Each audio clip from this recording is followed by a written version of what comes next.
Rio de Janeiro, a emissora da Fraternidade passa a apresentar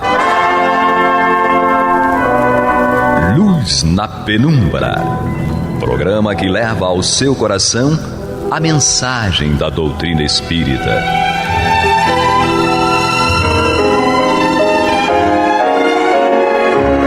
E com vocês, João Nogueira, para estudos de obras póstumas de Allan Kardec.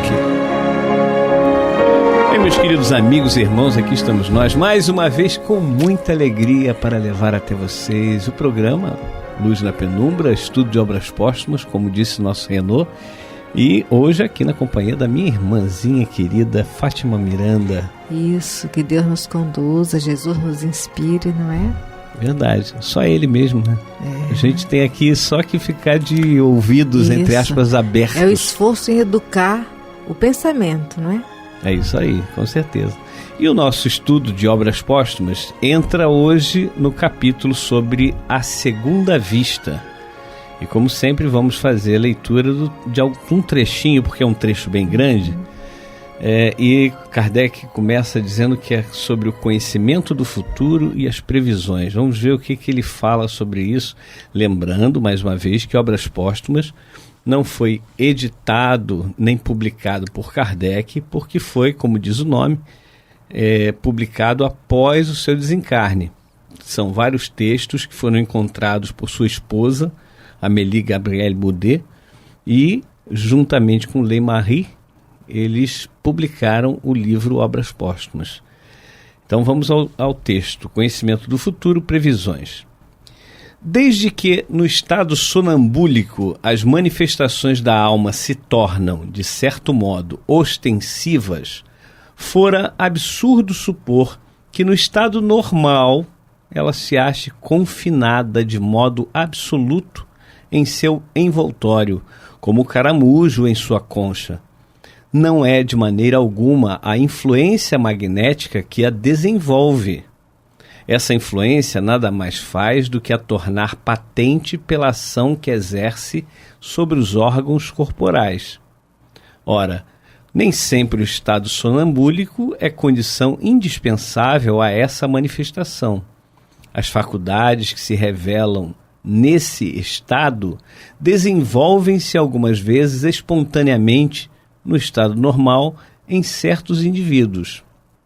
Resulta-lhes daí a faculdade de verem as coisas distantes por onde quer que a alma estenda a sua ação.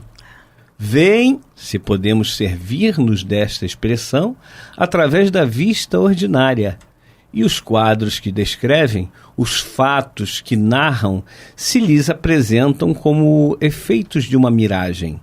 É o fenômeno a que se dá o nome de segunda vista. No sonambulismo, a clarividência deriva da mesma causa. A diferença está em que, nesse estado, ela é isolada, independe da vista corporal, ao passo que é simultânea nos que dessa faculdade são dotados em estado de vigília. Aqui Kardec, como sempre, ele começa seus textos formulando um raciocínio, fazendo com que nós pensemos, poxa, se no estado de sono o sonâmbulo consegue ter essas manifestações mediúnicas, por que não no estado de vigília? Qual a diferença? E ele até provoca dizendo que é como no caramujo, que estaria preso dentro da concha, mas que ele pode sair a qualquer momento, desde que ele queira. Algumas pessoas, como Kardec diz aqui, que nós podemos entender como os médiuns ostensivos, eles têm a capacidade de compreender melhor os fenômenos que ocorrem à sua volta. Como a gente costuma dizer, o clarividente, ele não só vê os espíritos, como ele registra em seu cérebro físico aqueles espíritos. Todos nós, encarnados, conseguimos ver os espíritos, mas não registramos em nossos cérebros físicos. Sim. É por isso que nós dizemos que não vemos espíritos, né, Miranda? Sim, sim. Ainda lembrando que quando ele enfatiza essas faculdades da alma, e nós sabemos que não existe a mediunidade sem o animismo, Sim, não é? sim. Então nós sabemos que no estado sonambúlico, basicamente, é o animismo, não é?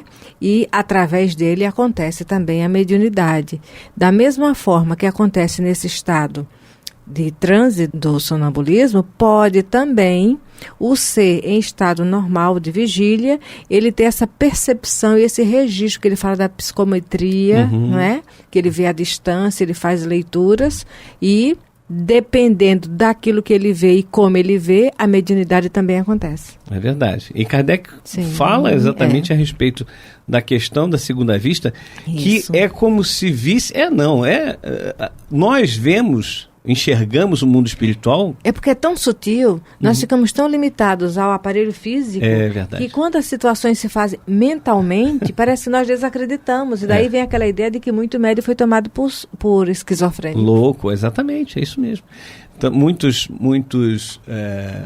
hospitais psiquiátricos estão, hoje menos, claro, graças a Deus, mas sempre estiveram lotados de médiuns ostensivos. Exatamente. Isso aí.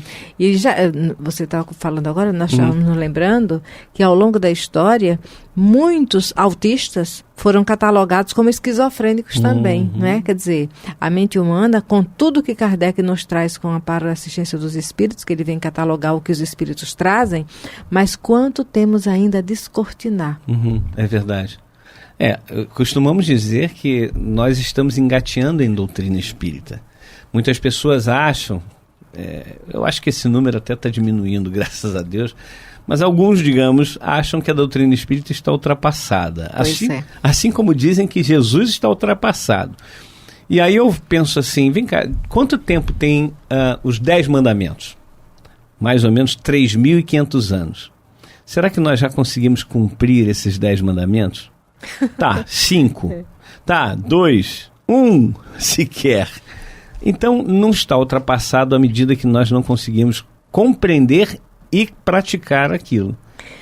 Os estudiosos do judaísmo, alguns dizem, não é, que dentre as regras da lei civil de Moisés, tem coisas que nos levam à fraternidade que até hoje não colocamos em prática. A humanidade terrena não coloca.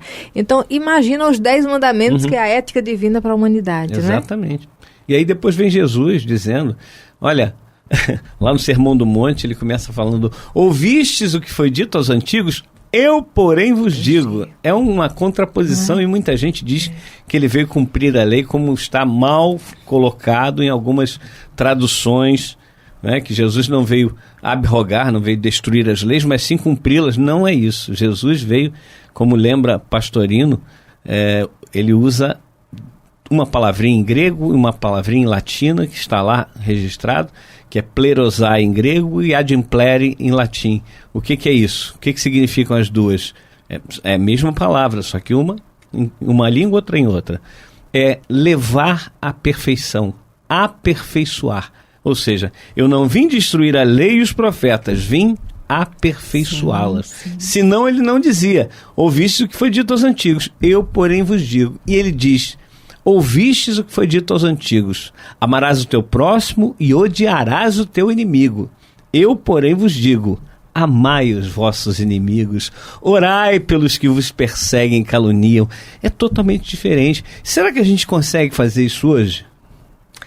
Você falando assim, traduzindo, né, esse aperfeiçoar, lá da origem para nós agora, nós ficamos imaginando essa escada de Jacó, porque Moisés está ali o primeiro degrau, vem Jesus com o segundo degrau, vem a doutrina com o terceiro e os sucessivos são interiores. Ninguém fica esperando mais degrau exterior, porque exatamente. Não vem não, né? O próprio Jesus diz lá no Evangelho segundo João, capítulo 16, que esta doutrina, este Consolador, ficará convosco eternamente. Não é algo que vai precisar de mais uma. A gente só tem que entender.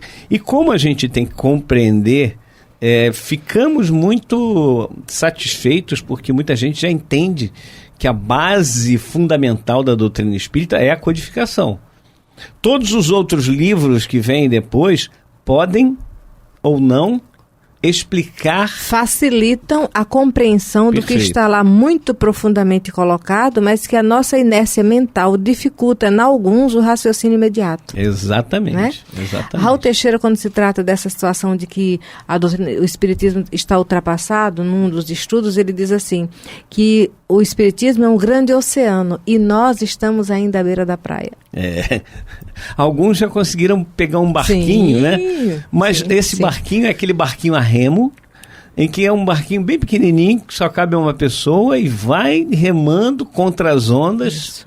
Ainda muito distante de compreender realmente esse oceano. É algo muito fantástico. Mas, meus queridos amigos e irmãos, nós estamos aqui no Luz na Penumbra, estudando obras póstumas. Hoje, pela primeira vez, nossa irmã Miranda aqui comigo, graças a Deus, brilhantando o programa. Oportunidade de estudar. Muito, graças a Deus. Continua então Kardec, sobre a segunda vista. Quase nunca é permanente a segunda vista. Em geral, o fenômeno se produz espontaneamente em dados momentos, sem ser por efeito da vontade, e provoca uma espécie de crise que algumas vezes modifica sensivelmente o estado físico. O indivíduo parece olhar sem ver. Toda a sua fisionomia reflete uma como exaltação. Eu me lembro de Paulo de Tarso, como ele diz, fui exaltado, subi ao 7º céu. Não sei se em corpo, não sei se em espírito, dizia Paulo de Tarso. E é exatamente essa questão que Kardec está colocando. Nós desdobramos, nós entramos no que chamava Paulo de êxtase. Ou crise. Não é? A crise. E aí nós conseguimos enxergar melhor. E esse enxergar sempre entre aspas, né? Porque o enxergar, como a Miranda começou falando, não é um enxergar como a gente enxerga as coisas materiais, nos olhos físicos, pelos olhos físicos, mas sim um enxergar pelo ser por completo. A Miranda não falou, mas ela apontou pro cérebro, a mente, né, Miranda? Estava lembrando de Horus.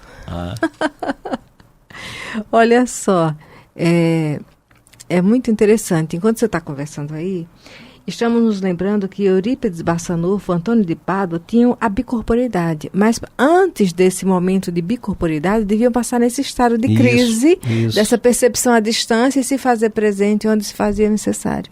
E aí como é que a gente faz para realmente ter essa segunda vista? Kardec vai explicar. É de notar-se que as pessoas dotadas dessa faculdade não suspeitam possuí-la. Ela se lhes afigura natural, como a de ver com os olhos. Consideram-na um atributo de seu ser e nunca uma coisa excepcional. Cumpre acrescentar que, muito a miúde, o esquecimento se segue a essa lucidez passageira, cuja lembrança, cada vez mais imprecisa, acaba por desvanecer-se como a de um sonho. Kardec sempre lembra que nós não somos todos iguais. Temos diferenças uns para com os outros. Então, o que acontece comigo pode não acontecer com a Miranda, com o Isaac é diferente, com outra pessoa, com você que está nos ouvindo é diferente. Então, a mediunidade, ela tem uma variedade que beira o infinito. São nuances, não é? Exatamente. Então, para uns é de uma forma, para outros é de outra. Por isso que nós sempre incentivamos que após toda reunião mediúnica, faça-se uma avaliação por cada um dos médiuns. Cada um vai falar o que sentiu, como sentiu, porque aquilo ali serve para o outro. Eu não senti exatamente assim, mas foi parecido com isso que você me falou, né? Então, nisso tudo, nós vamos crescendo, todos nós vamos crescendo, vamos conseguindo entender melhor. E Kardec fala aqui que essa faculdade da dupla vista, da segunda vista, ela não acontece sempre.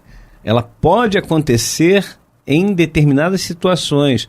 De repente eu estou aqui no estúdio da Rádio Rio de Janeiro e aí eu lembro de algo que eu preciso fazer. Eu me transporto mentalmente para aquele local ou para junto daquela pessoa e eu consigo, por vezes, enxergar o que está acontecendo. Nossa, eu estou sentindo alguma coisa, eu vou com a minha filha. Eu penso nela, mas penso de forma intensa, eu consigo, por vezes, enxergar o que a minha filha está fazendo. Agora, isso acontece com um e não acontece com o outro. É como Kardec diz, às vezes é algo bem sutil, bem leve, que a gente às vezes esquece por tão sutil que é. Você falou da avaliação de uma reunião mediúnica, né? Porque a reunião mediúnica é um ser coletivo. Sim. Então, às vezes, para pessoas que ainda não amadureceram o gosto pelo estudo, parece que fica aquela mesmice, uma hora parado, uma hora vem o espírito, fala tal. Mas quando o grupo se organiza no objetivo de estudar, de se colocar à disposição, mas na vigilância com aquilo que os espíritos trazem, nos lembrou uma reunião mediúnica que aconteceu há alguns anos, numa casa espírita que nós ainda fazemos parte, mas no momento não estamos tão presentes por conta de necessidade de trabalho. E então eu lembro que no final de uma reunião, quando foi feita a avaliação, os médios, cada um foi dizendo parte do que eles tinham registrado ou sentido, mas o que chamou a atenção nesse dia é porque alguém viu uma postura de uma mulher alta, olhando como se estivesse assim, no final de tarde, no poente, e cada um foi descrevendo. Mas um detalhe muito específico é que uma das médios começou a cantar uma determinada música. Eu vivo a vida cantando, e ela cantou um trechinho dessa música. No final da reunião foi feita a avaliação, um narrou um detalhe, outro, passou. Nós fomos para casa. Essa reunião aconteceu no Filhos de Deus, lá em Curupaiti. Amazonas Hércules ainda estava aí. E quando chegamos em casa, a filha dele ligou. Aí falou, Miranda, eu queria conversar contigo, porque hoje eu cheguei em casa e falei para o meu pai. Aconteceu algo tão diferente na reunião mediúnica. A nossa amiga, fulana de tal, que é uma média assim tão silenciosa, ela hoje, num momento, num transe mediúnico, ela cantou tal música. E tinha uma senhora lá em casa que ela faz parte de um grupo que aplica passes dia de hoje, sexta-feira. Ela estava ao lado e nos ouviu conversando com o pai. Aí falou assim, quem gosta muito dessa música é Valentina. Valentina é uma ranceniana que viveu em Curupaiti, eu coloco como ex-ranceniana, viveu em Curupaiti, mas ela tinha uma origem europeia, ela era russa. E a família veio para o Brasil fugindo da guerra. Ela chegou a trabalhar no Instituto Butantan como fotógrafa, alguma coisa assim. E Valentina, ali no Curupaiti, quando nós a conhecemos, era uma criaturinha toda quebrada, cheia de artrose, de osteoporose. Mas os traços ainda ficaram muito evidentes de uma pessoa de origem europeia. Aí quando a Rosinha falou assim, quem gostava muito dessa música, quem gosta, é a Valentina. E a Valentina desencarnou hoje, 7h30 da noite. Detalhe, era o momento em que a reunião mediúnica estava acontecendo. Aí a menina, ela foi juntar a música com o semblante esguio de uma mulher, com um capote assim nas costas, um sobretudo, sei lá, alguma coisa de frio, né? Que eu não conheço muito de Europa. E como se estivesse olhando assim o firmamento. E quando ela chegou em casa que foi refletir o contexto da avaliação da reunião mediúnica, chegamos à conclusão que era o momento em que a Valentina estava desencarnando e esteve presente de alguma forma conosco. Eu estou falando isso porque, para nós observarmos, por menor que seja o grupo a nível de um número restrito de médios, quando se tem sinceridade no objetivo e vontade de aprender, cada componente da reunião mediúnica é uma pérola. Sim, com certeza. Não é? Que deve ser considerado, deve ser cuidado, deve ser acompanhado e tratado com muito carinho.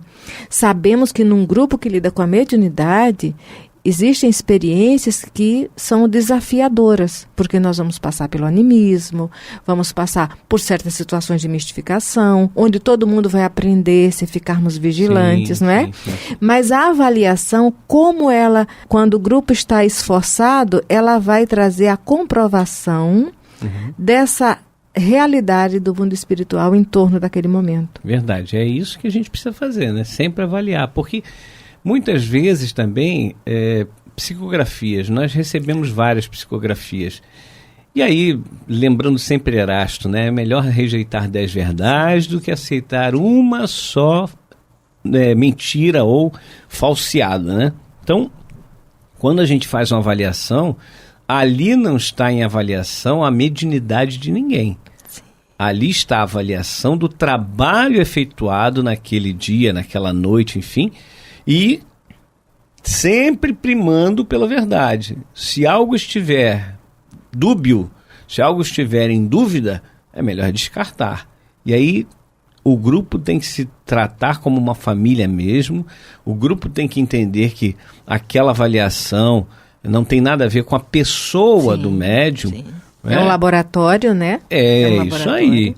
E nada de melindres, porque os melindres são portas abertas para a fascinação, que é a pior mediunidade para um grupo mediúnico. E a verdade, onde ela está, ela soma. Uhum. Eu não concebo assim um espírito superior chovendo no molhado. Ele tem que somar, ele tem que de alguma forma fazer levedar a massa. É isso, não é isso? Com certeza. Se ela não crescer, não adianta. O bolo, o pão fica solado, né? E aí não serve. Nós então estamos aqui terminando já o nosso tempo. Eu queria só ler mais um trechinho do que o Kardec diz. Ele fala exatamente aquilo que nós já adiantamos, né?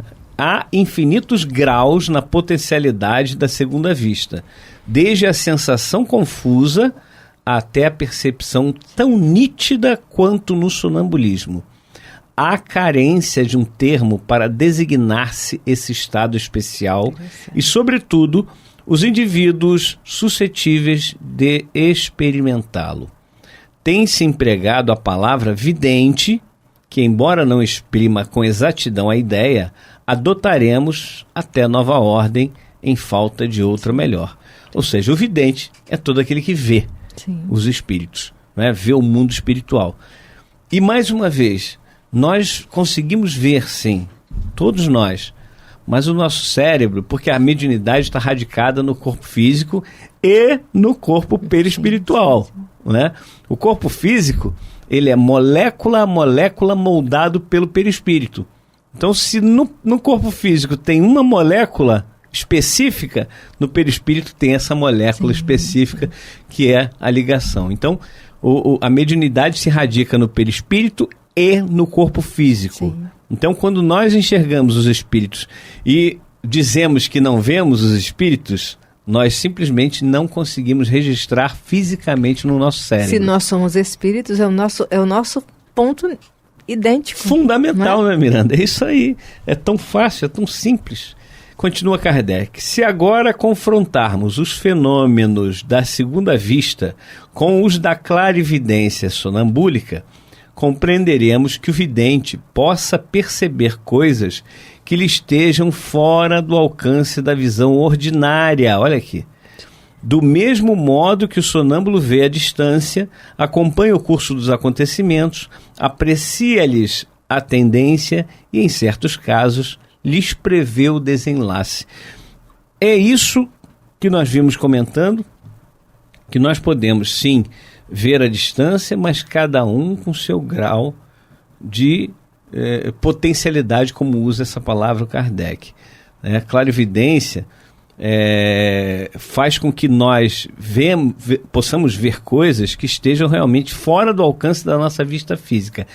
E como Kardec começa o capítulo anterior falando a respeito da visão física, ou seja, eu vejo fisicamente porque a luz bate no objeto, na pessoa, e vem e faz com que a minha visão física registre e mande para o meu cérebro. Não consigo ver através de uma parede porque eu não consigo, a luz não atravessa a parede. Mas a energia magnética, que é o que Kardec diz que é utilizado para a vidência espiritual, ela atravessa qualquer uma essa leitura psíquica. Exatamente. E aí acabamos conseguindo ver, entre aspas, tudo até o que está bem distante de nós. Agora imagina as visões de João Evangelista Sim. em relação ao Apocalipse, que aí é mediunidade, porque é Jesus quem mostra ele, não é? Está bem claro lá. É isso aí. Miranda, olha lá o relógio. Acabou nosso tempo, Miranda. É assim mesmo. Quando a gente começa a conversar coisas boas, maravilhosas, o tempo corre. Meus irmãos, até o próximo programa, se Deus assim permitir. Você está ouvindo pela Rádio Rio de Janeiro o programa Luz na Penumbra.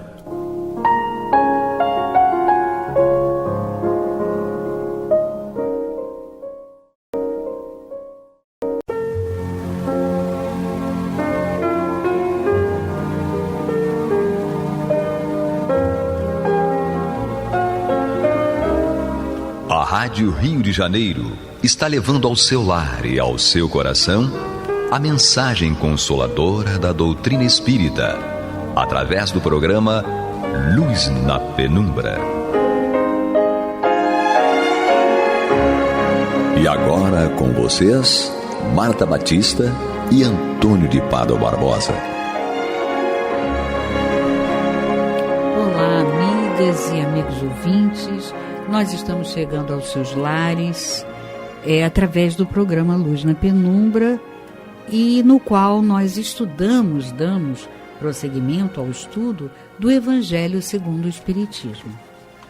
Nós já estamos no capítulo 18, muitos os chamados e poucos os escolhidos, e hoje nós vamos começar o estudo do tema Os que dizem Senhor, Senhor, não entrarão todos no reino dos céus.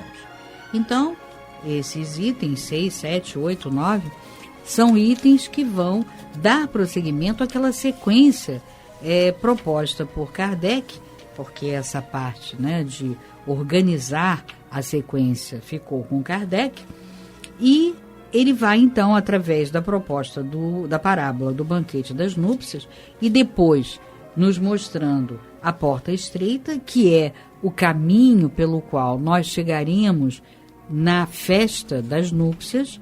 Nós então agora vamos entender que aqueles que souberam fazer a escolha, com certeza eles ouviram a palavra do Senhor e dizem Senhor e entrarão no reino dos céus.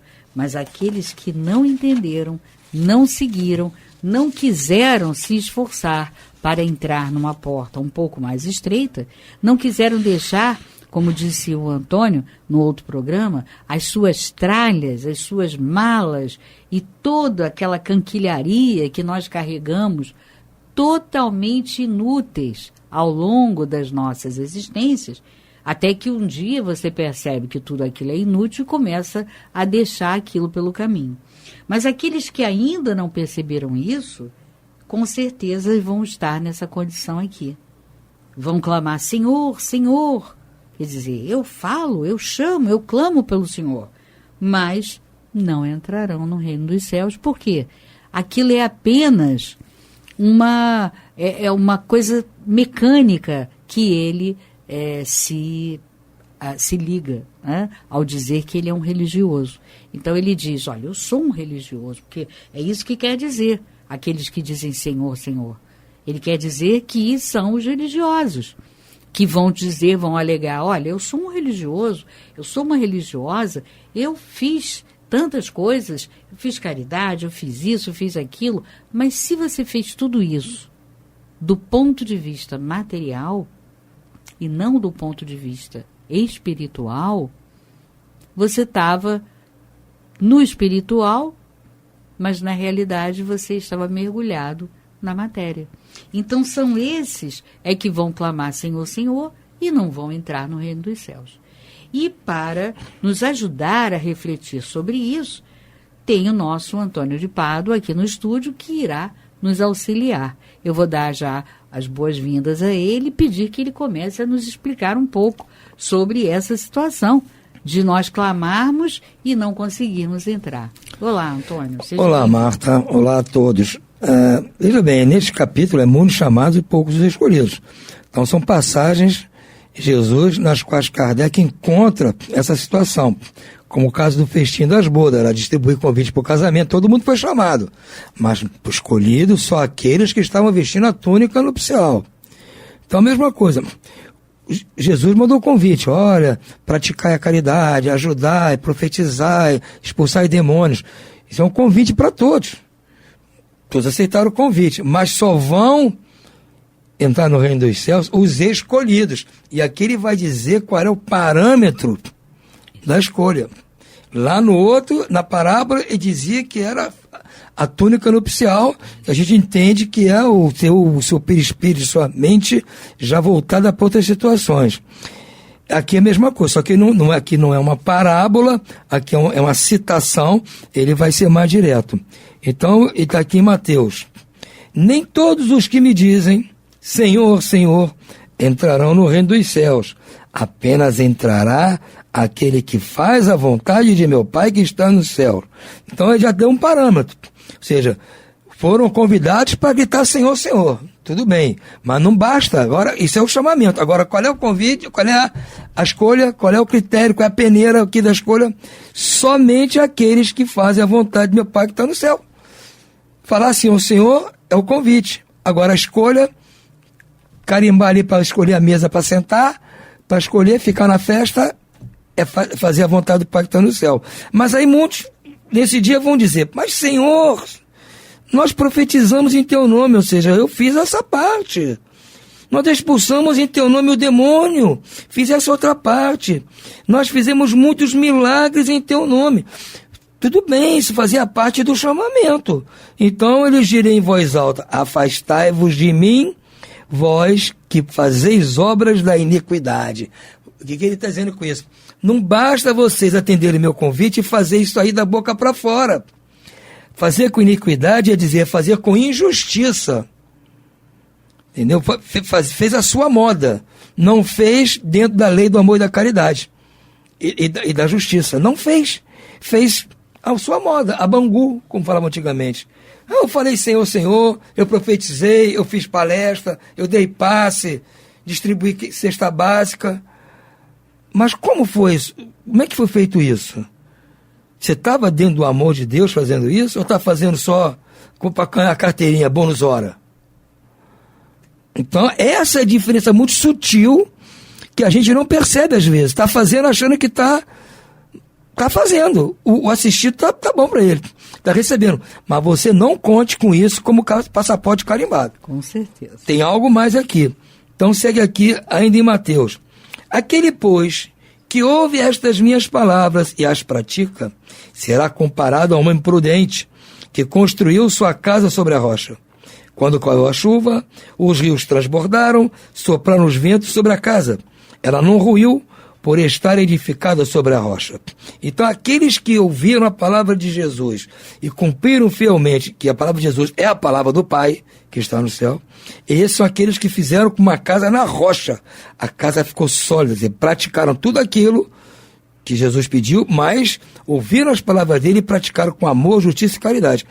Aí é uma casa na rocha. Mas aquele que ouve essas minhas palavras e não as pratica, se assemelha a um homem insensato, que construiu sua casa na areia.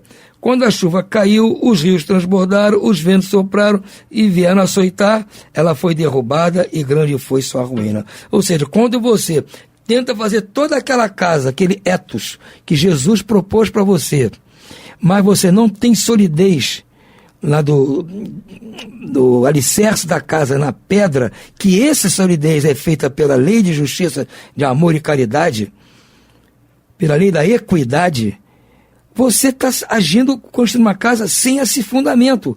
É como uma casa na areia. O que dá fundamento à sua obra é o amor. Não era que Paulo falava, né? Ou Tiago, né? O amor e as obras.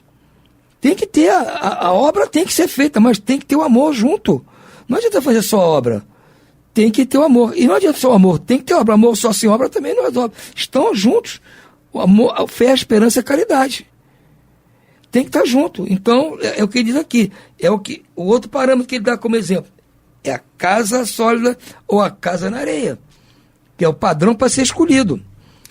Segue ainda. Aquele que violar um desses menores mandamentos e que ensinar os homens a violá-los, será considerado como o último no reino dos céus. mas aquele que os cumprir e ensinar será grande no reino de Deus. Isso era uma direta para os fariseus. Sim. Que eram mestres na lei, mestres em ditar normas, mas não cumpriam aquilo que falavam. Parece até o amigo que vos fala aqui também, né? Eu não posso, né? Falo muito, mas cumprir tudo é complicado. Então é isso.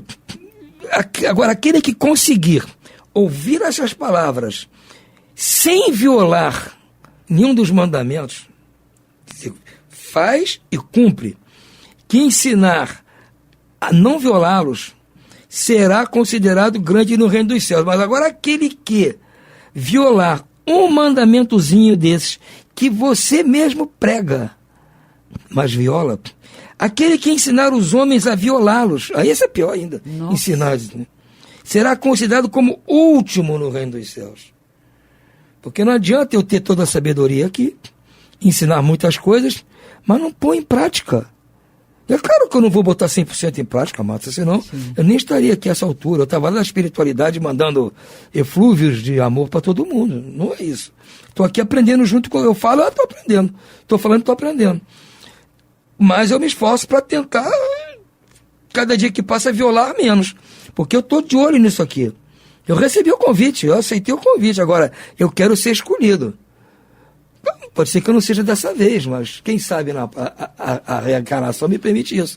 Se eu não conseguir dessa vez, ainda vou ter chance de buscar outras oportunidades. Já vou estar mais experiente, né, com mais força, para resistir a não violar os mandamentos. Sim. Então Kardec comenta: todos os que reconhecem a missão de Jesus dizem: Senhor, Senhor, mas de que lhe serve lhe chamarem de mestre ou Senhor, se não seguem os seus preceitos? Serão cristãos os que honram por meio de atos exteriores de devoção e ao mesmo tempo sacrificam ao orgulho, ao egoísmo, à cupidez e todas as suas paixões? Serão seus discípulos os que passam dias em oração e não se mostram nem melhores, nem mais caridosos, nem mais indulgentes para com seus semelhantes? Então, olha só, o que ele diz aqui? Será que nós seremos discípulos porque passamos o dia inteiro orando e pregando, mas não nos mostramos nem melhores, nem mais caridosos, nem mais indulgentes com seus semelhantes? Eu gostei aqui do advérbio que ele botou aqui, mais, porque ele não diz passem oração, mas não se mostram totalmente caridosos, totalmente indulgentes. Ele põe mais indulgentes, mais caridoso, porque sabe que eu não vou conseguir ser totalmente indulgente nem totalmente caridoso, mas eu tenho que ser mais, me esforçar para ser mais. Isso conta muito ponto para nós, o esforço para melhora. A melhora vai chegar um dia como consequência. Hoje eu só posso fazer esforço para melhorar. Não, porque assim como os fariseus, eles têm a prece nos lábios e não no coração.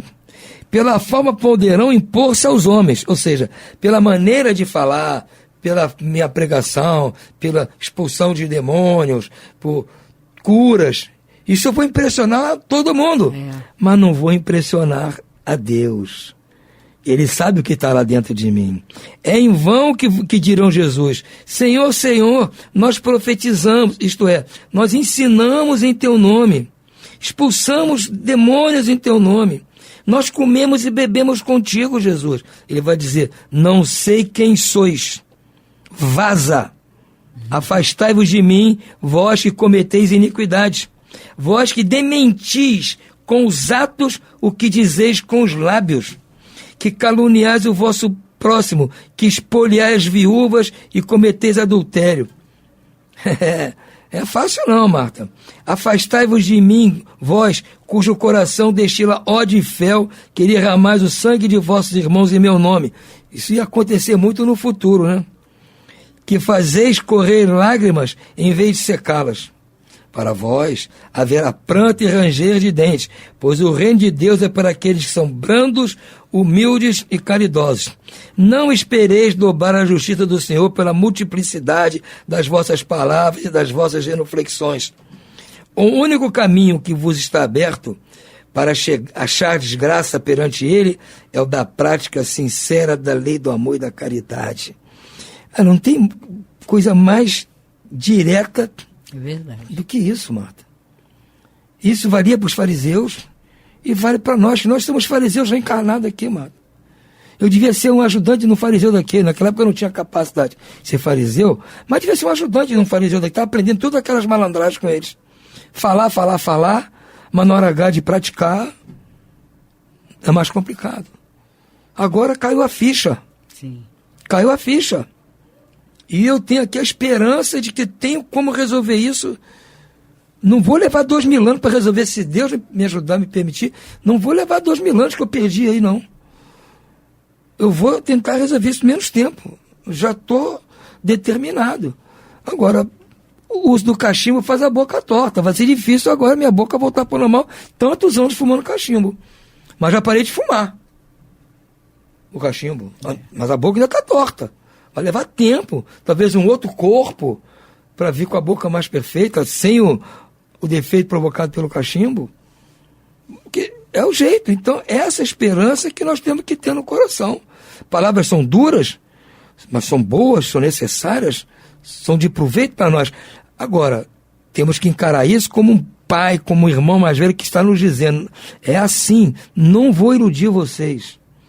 Não vou dar tapinha nas costas porque você falou Senhor, Senhor. Ah, tudo bem, então fica aí, vamos nessa. Não tem, ó, a verdade não é essa. Não vou deixar vocês mais 2000 anos aí penando. As pessoas não estão em paz, são guerras, são vírus, é não sei o quê. Confusão, violência, corrupção, em toda parte do planeta, Marta. Terrorismo. O que as pessoas aqui dizem aqui? É por isso que todas as instituições humanas, políticas, sociais e religiosas que se apoiam nessas palavras serão estáveis como uma casa construída na rocha. Ou seja, o mundo está nessa falta de tranquilidade, falta de paz, estabilidade. O que falta para o mundo se adequar? Como é que faz para parar as guerras? Como é que faz para assumir os vírus? Acabar com o terrorismo? Acabar com droga? É mais polícia? Não é. São as pessoas se conscientizarem disso aqui. Que a hora que nós todos estivermos conscientizados que essas palavras de Jesus são eternas, são a verdade, a hora que todos começarmos a praticar essa lei da justiça, do amor e da caridade, a lei da equidade, essas coisas vão desaparecer. Porque essas instituições humanas que cuidam disso, sejam políticas, sejam sociais, religiosas, que tipo for, seja da igreja, seja da ONU, seja de uma ONG, seja o que for, essas instituições, se apoiando nessas palavras, elas serão casas construídas na rocha. Entendeu? Então, essas coisas ruins vão ser expulsas, não vão ter mais campo de ação, porque nós temos nossas casas pessoais e coletivas da sociedade construída na rocha, que são as palavras de Jesus, a lei do Pai, como ele falou. Então, se nós chegarmos a esse ponto, não vai ter mais problema desse tipo no planeta. Nós vamos entrar nessa fase que estamos todos aqui esperando, que é a da regeneração. Vai levar séculos também, vai, porque ninguém vai, como diz, ninguém vai perder a marca na boca do cachimbo de uma hora para outra. Mas já vamos estar com outra mentalidade, nos esforçando, fazer fisioterapia para consertar lá o defeito. Nós vamos estar mudados. Aí não vai ter mais guerra, terrorismo, droga, sexo desenfreado, corrupção, não vai ter. Porque aqueles que forem renitentes nisso vão se sentir incomodados. Eles mesmos vão pedir para sair. Vão pedir para sair. Se ajustar, não vão se tendo sentir mais bem. carniça, os abutres vão fazer o quê, Marta? Verdade. Eu não tenho mais comida. Não tem mais ninguém tendo que pagar nada para virar carniça. Eu estou fazendo o que aqui? Vou ter que ir para um lugar que tenha carniça. Eles vão pedir para ir para outro canto e não vão ser expulsos, não vão para o voluntariado. Vontade própria, Marta. Não tem o que fazer. Não tem mais carniça. Por que o urubu vai ficar aqui? Vai ficar só beija-flor, colibri, bem-te-vi. Vai ficar isso aqui. Os urubu, abutre, aves rapazes vão todas embora.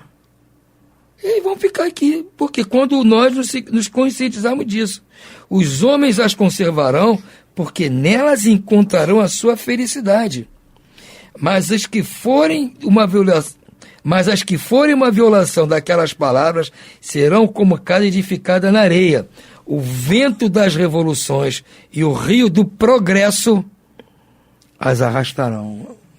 Tá certo? Poesia pura aqui. É verdade. Que está dizendo. Então, aqueles que insistirem em fazer suas instituições, suas organizações, para dar volta nos outros, para tirar vantagem, vão ser arrastados pelo vento das revoluções e os rios do progresso, Marta. Não vão se sustentar aqui.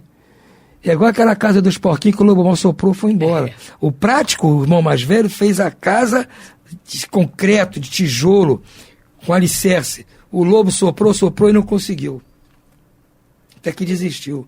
Então, essas pessoas, é só que a gente espere. Agora, nós que já estamos vendo isso, temos que já tirar nosso cavalinho da chuva. Opa, já está anunciando a tempestade lá. Vou tratar de botar um tijolinho na minha casa aqui, melhorar aqui a sapata de concreto. Porque pode vir aí, entendeu? Vai balançar aqui, balançar ali, mas eu acho que não vai cair. É isso que é a recomendação de Jesus e Allan Kardec está fazendo aqui. Eu fiquei impressionado com ele falando aqui, não está se dirigindo a só o indivíduo, está se dirigindo às instituições. E é isso que nós espíritas temos que defender e nos agarrar nisso. As nossas instituições, elas têm que ser casas construídas sobre a rocha. Não se deixar levar por nenhum canto de sereia. Permanecermos fiéis no ensinamento do Cristo, nas explicações de Allan Kardec, porque são a nossa salvaguarda. O coro vai cantar, vocês não tenham dúvida disso. Pode não ser para esta nossa encarnação, mas o coro vai continuar cantando ainda há muito tempo. E nós temos que nos precaver, gente. Escolher a pauta estreita, preparar a túnica nupcial e fazer a casa na rocha. Se quisermos sermos escolhidos. E como estamos envolvidos em instituições, temos que fazer essas instituições, mesmo que sejam políticas, sejam sociais, não só na nossa Casa Espírita, qualquer outra associação que a gente participe, que supostamente para fazer o bem à sociedade, temos que exigir que sejam assim. Os partidos políticos de agora em diante, nós temos que exigir deles esse tipo de comportamento. Os clubes de serviços sociais temos que exigir dessa gente um compromisso com isso. Acabou aquela bagunça. Nós aqui agora estamos com outra mente. E aí nós vamos salvar não só o Brasil, nós vamos salvar o mundo. Aí sim o Brasil é a pátria do Evangelho. Nós demos exemplo que vamos mudar a nossa sociedade aqui, transformando nossas instituições em instituições sérias, alicerçadas na rocha. É verdade. Isso? E o que é ser alicerçada na rocha? Essa é a questão. Tanto as nossas vidas, as nossas existências, quanto as instituições também. É você seguir à risca as orientações do Cristo. De forma, que, logicamente, que são a reprodução fiel das leis divinas. E como nós temos que fazer isso? Não tentando continuar com aquele farisaísmo antigo que nós tínhamos dentro de nós. Não vamos fazer isso, nós vamos seguir à risca. É isso aqui, mas isso é tão difícil. Eu acho que não. Eu acho que se a gente ajeitasse assim, né, desse jeitinho, acho que ia ficar melhor, né? Não, não ia. Porque esses eram os gostos nossos antigos. Então, se nós queremos que a nossa vida seja, né, representada por uma casa alicerçada na rocha, e se nós nos manifestamos também através de instituições, nós precisamos ser super fiéis a essa proposta, a esses ensinamentos. E não desviá-los, porque às vezes eles se tornam bastante difíceis de nós seguirmos e nós então contornamos. Então isso é fundamental, né? Nós devemos, não basta a gente reverenciar a Deus, nós precisamos segui-lo fielmente. Então é isso que vai nos dar uma casa sólida, que vai durar eternamente. E aí, com certeza, né, nós já estamos também preparando essa roupagem, essa túnica, para ser uma túnica pura, sutil, né, que vai quase que se, digamos assim, se identificar com o espírito, nós então já descobrimos o caminho. Já sabemos da porta estreita. Já sabemos, a porta estreita, esse é o caminho correto. Pronto, a gente está com todas as orientações para sermos felizes e deixarmos, acelerarmos o processo de chegar nessa felicidade através de uma evolução cada vez mais célere e cada vez mais profícua. Então, vamos pensar, vamos refletir sobre isso. Já temos aqui, através desses 3 itens que nós já estudamos, né? A parábola das bodas, a porta estreita, e agora nem todos que clamam Senhor, Senhor entrarão no reino dos céus, que a gente então siga isso, para sermos felizes e chegarmos nesse caminho. Então, vou ficando por aqui, o tempo já esgotou, desejando a todos muita paz. Muita paz.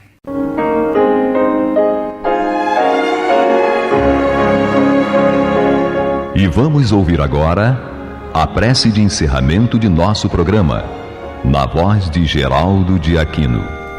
Jesus, dá-nos coragem para a luta, piedade para os insultos e misericórdia para as injustiças e ingratidões. Limpa nossa alma de inveja e ambições mesquinhas, de ódio e de vingança o nosso caminho. E que dentro em pouco, ao recolher-nos de novo ao calor do nosso leito, para que o sono nos dê a paz e o esquecimento das tristezas humanas, possamos sentir, Senhor, no mais íntimo de nosso ser, a doçura indefinível do Teu amor e a grandeza incomparável da Tua divina presença. Que assim seja.